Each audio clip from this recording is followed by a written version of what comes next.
Coba, logis apa tidak orang yang mengaku cucu Nabi ini secara data di abad ke-9 Hijriah 895 Hijriah mengaku keturunan Nabi, kemudian mengurut nama-nama.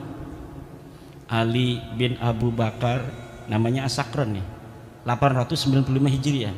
Nama saya Ali bin Abu Bakar bin Muhammad bin Abdurrahman As-Sigaf bin Maula Dawilah bin Ali Sahibud Darak bin Ali Al-Ghayyur bin Faqih Muqaddam bin Ali bin Muhammad Sahib Mirbat bin Ali Qali Qasam bin Alwi bin Muhammad bin Alwi bin Ubaid bin Ahmad bin Isa. Ahmad bin Isanya 345 Hijriah. Sementara di abad-abad itu sudah banyak kitab nasab. Di abad keempat katanya Alwi ini hidup 400 Hijriah, berarti abad kelima. Di abad kelima sudah ada kitab Tahdhibul Ansab karya Al-Ubaidili 435 Hijriah. Tidak ada di sana mengatakan Alwi ini adalah cucu daripada Ahmad bin Isa. Ahmad bin Isanya disebutkan dia punya anak, kemudian keturunan sampai beberapa keturunan, tapi tidak menyebutkan Alwi ini, buyutnya Rizik Syihab itu, sebagai keturunan baginda Nabi besar Muhammad. Ada juga di abad kelima itu kitab Muntaqilah At-Talibiyah kalangan Ismail Toba-Toba. Ismail Toba-Toba itu 470 Hijriah. Tidak menyebutkan juga bahwa Ahmad bin Isa punya anak namanya Ubaid. Ahmad bin Isanya disebut dia punya anak namanya Muhammad, dia punya anak namanya Ali, tapi tidak disebutkan dia punya anak namanya Ubaid. Kemudian kitab Al-Majdi 490 Hijriah karya Al-Umari tidak juga menyebutkan Ahmad bin Isa punya anak namanya Ubaid. Ubaid punya anak namanya Alwi yang jadi Ba'alawi, nggak ada. Kemudian naik ke abad ke-6 yaitu 597 Hijriah karangan seorang pakar usul fikih, Imam Fakhruddin Ar-Razi. Beliau juga seorang ahli tafsir, punya kitab tafsir Mafatihul Ghaib, punya berbagai macam kitab sejarah dan lain sebagainya. Idza utliqal imamu fi usulil fiqhi fal muradu bihi Imam Al-Ar-Razi. Kalau dimutlakan nama al-imam, qala al-imam dalam kitab-kitab usul fiqih, itu maksudnya adalah Al-Imam Fakhrur Razi. Beliau menulis sebuah kitab berjudul Asy-Syajarah Al-Mubarakah wa hasala fihi anna aulada Ahmad bin Isa Al-Muqibin munhasirun fi salasati bani. Anaknya cuma 3. Siapa? Muhammad, Ali, Husain. Itu 597 Hijriah beliau menulis kitab itu. Wafat 604 Hijriah. Beliau punya anak murid namanya itu Al-Fakhri, juga ngarang kitab namanya Al-Fakhri. Al-Marwazi nama murid beliau, itu 614 Hijriah. Di situ juga disebutkan nama Ahmad bin Isa, dan tidak disebutkan Ahmad bin Isa ini punya anak namanya Ubaid, punya cucu namanya Alwi. Tidak ada, mereka tidak disebut keturunan Nabi pada 614 Hijriah. Kemudian ada kitab Al-Asili 700 Hijriah. Kemudian ada kitab As-Sabatul Muson 787 Hijriah. Kemudian ada kitab Umdatul Talib As-Sugra 828. Ada kitab Umdatul Talib As-Sugra karya orang yang sama, Ibnu Ainabah 828 Hijriah. Sampai abad ke-8, abad 9 awal ini tidak ada orang yang menyebutkan ahli nasab itu bahwa Ba'alawi keturunan baginda Nabi besar Muhammad SAW.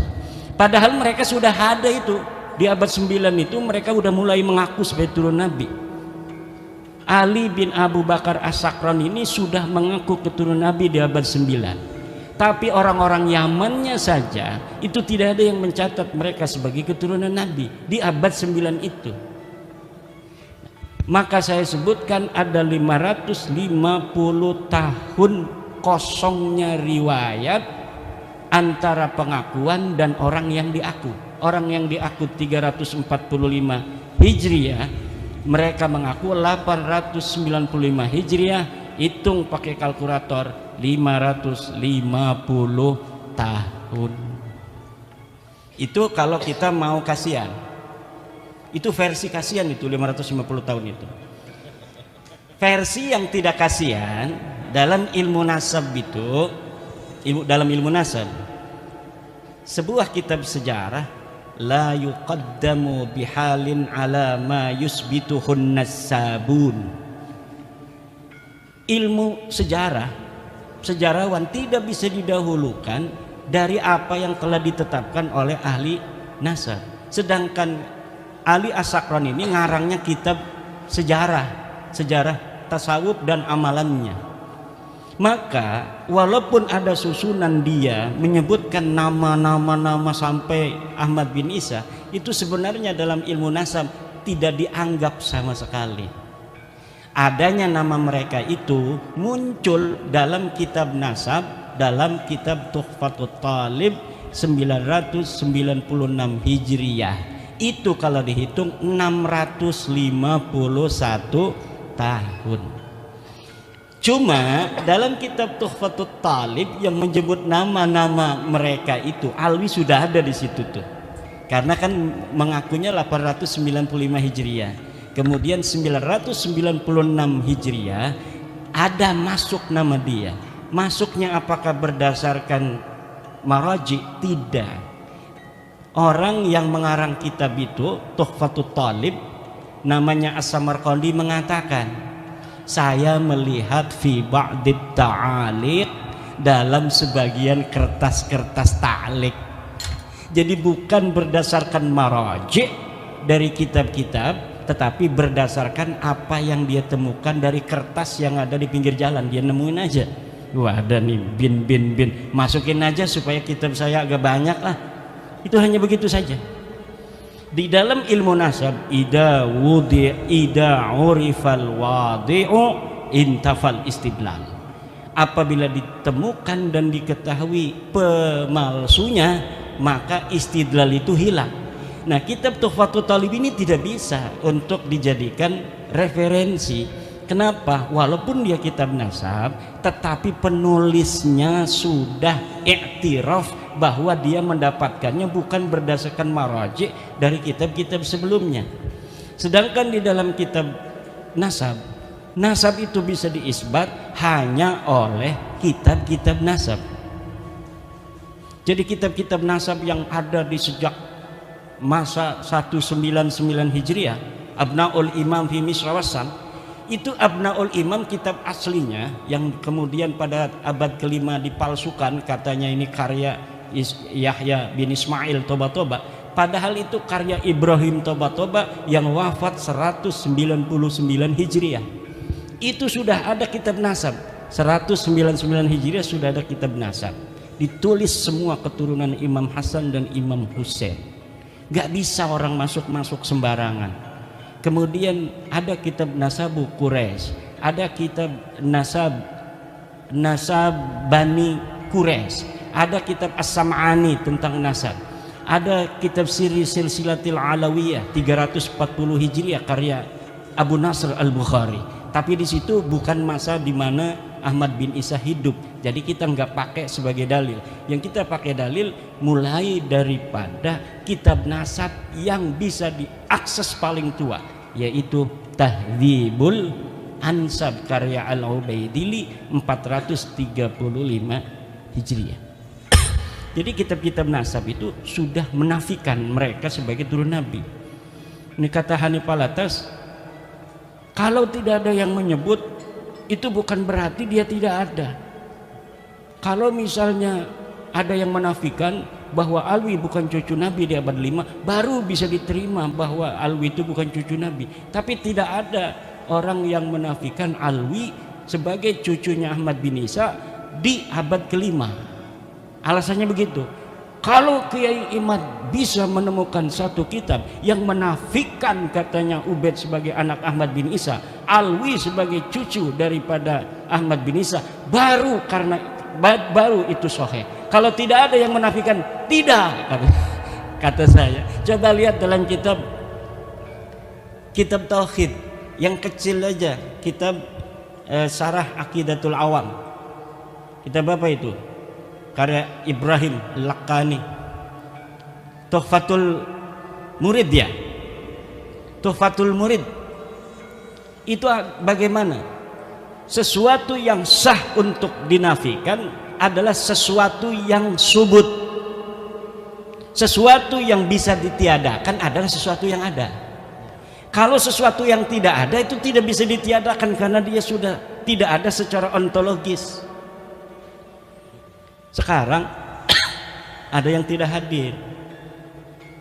Misalnya istri keduanya Kiai Suparman.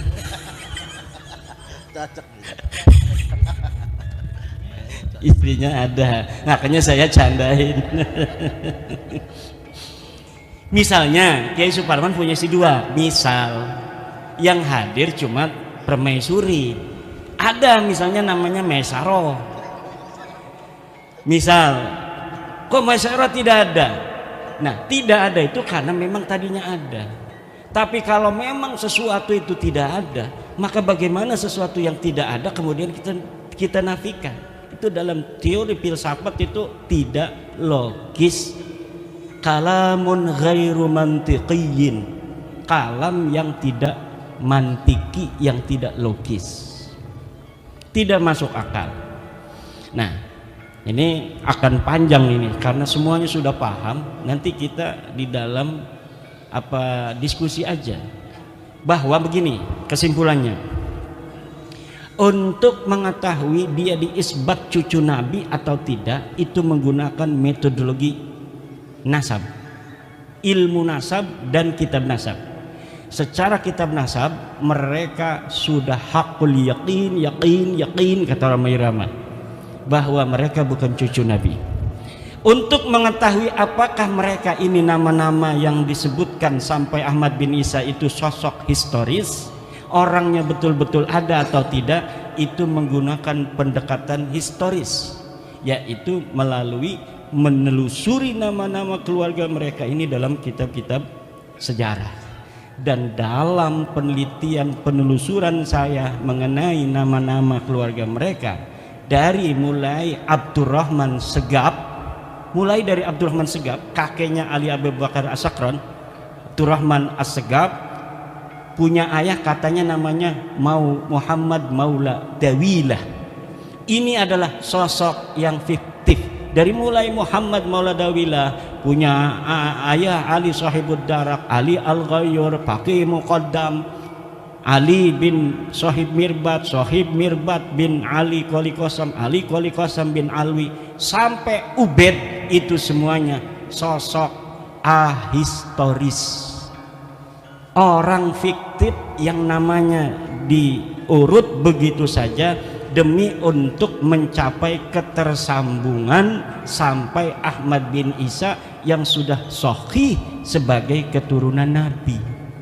Jadi jangankan bisa diisbat secara ilmu nasab, uang sosoknya aja nggak ada. Ya gimana sih Kiai Imad bisa menemukannya? Begini Pak, di Tarim itu banyak orang dulu.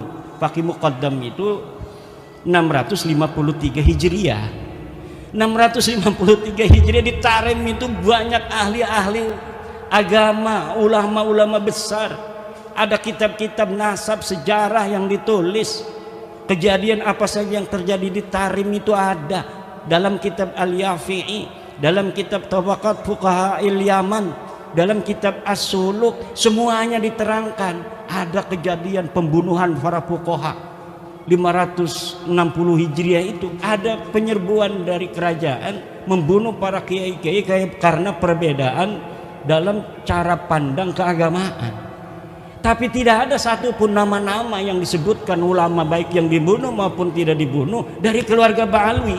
Kenapa? Karena memang waktu itu mereka tidak ada di Tarim. Mereka belum ada di Tarim. Mereka pindah dari India masuk itu sekitar sebelum abad 9 Hijriah, beberapa puluh tahun sebelumnya. Kemudian menyusun sebuah kekuatan di situ, kesejarahan, palsuin semua ulama-ulama di sana. Direbut nasabnya orang, kemudian yang direbutnya itu diingkirodkan. Ini mereka kan nyantol ke Abil Jadid, ulama Hadramaut, Sarip Abul Jadid. nasabnya diambil, Abul Jadidnya dihancurkan, bahwa Abul Jadid ini tidak punya keturunan hari ini abad 9. Sama juga dengan Wali Songo. Wali Songo diambil itu sejarahnya, dibelokkan nasabnya ke Hadramaut, keturunannya dihilangkan bahwa mereka tidak punya keturunan. Ini yang akan terjadi kalau tidak ada bab nasab 2022 dan tidak ada Kiai Suparman Abdul Karim di Lampung. Ini yang akan terjadi karena beliau yang awal-awal ngambil nyamber itu dari Banten. Luar biasa, antara Lampung dan Banten persahabatan yang tiada akhir. Dari zaman dulu